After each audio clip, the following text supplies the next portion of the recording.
Patricia Ward Kelly married Gene in 1990 and was with him until the end of his life 6 years later.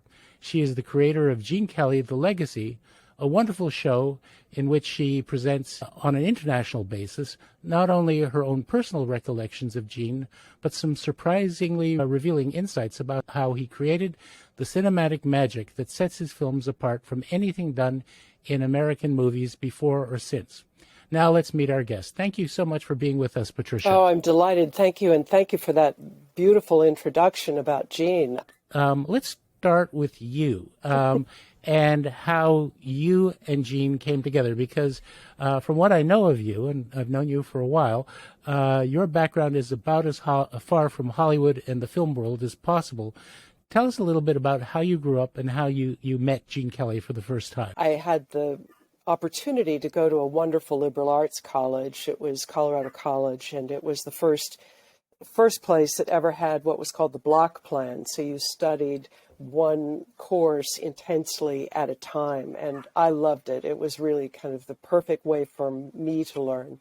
I was as nerdy as you can get. I always say I was the kind of girl that got very excited about a semicolon. I was then hired by a film company in Washington, D.C. to make a documentary about Melville. I was brought on as a researcher and a writer. And I stayed on there to work on Ernest Hemingway, Thomas Wolfe, Robert Penn Warren, Scott Fitzgerald, Robert Rauschenberg even. And finally, one of the last projects that they had, I was going to go back to completing my PhD. And they said, well, could you just stay for this one last project? It's a 90-minute television special about the Smithsonian in Washington, D.C. So I agreed to do that, and I came on initially as a researcher. And then they said that the new host narrator was someone named Gene Kelly. And it's hard for me to believe now, but at that time, I did not know who that was. I didn't know if it was a man or a woman, and they were talking about this thing called Singin' in the Rain that was to die for, and I had no idea what that was. And it wasn't my world. I didn't go to the movies. I hear from people now all the time who say, oh, my mother kept me home from school to watch Gene Kelly movies on TV. Well, that was certainly not my mother. So it was right. It was really an interesting thing it was 1985 and at the Air and Space Museum, and the director of the program was a man who had started Masterpiece Theatre and Zoom for television, a lovely British guy named Christopher Sarson. And he could see that all of the women on the set were desperate to get a marriage proposal out of Gene in the week that we were to be working there. He was one of the most eligible bachelors in the world at the time, and terribly engaging and terribly handsome. And so the director came up with this idea that he would put me in the room with Gene to keep all of the other women at bay. and I just, it's a little bit of a sartorial change. I'm a brunette with very long, thick brown hair parted in the middle, that 80s style where you basically just see hair and a nose. And I was wearing a man's lumber jacket and no makeup and high water corduroy pants and thick wool socks and clogs. That's what you wore in Fort Collins, Colorado in the dead of winter, like one of those New Yorker cartoons.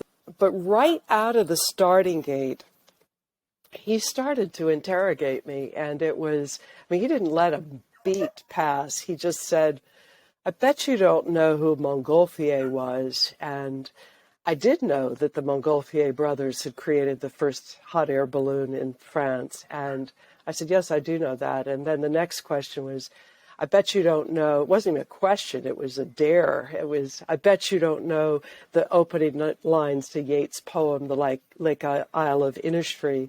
And I did. And he went through this sequence of I bet you don't knows. And by the end of it, I was like, who does this guy think he is? I did not know he was famous.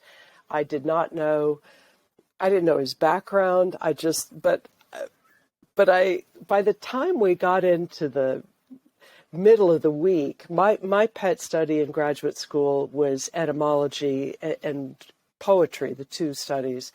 word origins, and those just happened to be Gene's pet studies as well. So by Wednesday of that week, we were playing word games and quoting poetry back and forth, and he had a great facility with language. He spoke Italian, he spoke French fluently, he spoke Yiddish, he read Latin, and he just had this kind of magical quality that was terribly engaging, in that he never appeared to be showing off his intellect. It was just there. It was just this breadth of knowledge, this tremendous brightness and agility, and also delight. I think that was one of the other great things, that it was almost like a childlike delight in words and in expressions and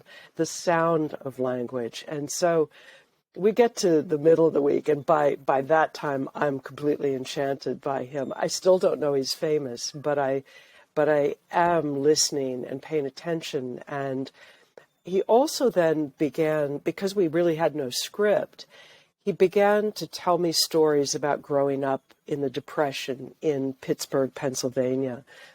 And I just sat there with a yellow legal pad and wrote down everything that he said. He called me his amanuensis, and he called me Madonna of the calligraphy. And I began to hear these stories, and then what I would do is I would write those very quickly. We'd run and put those on cue cards, and they'd shoot him in the next room. That's how quickly this was happening with the shooting. And what I didn't realize is that he was paying attention. He was watching all of that, and the scribe here next to him.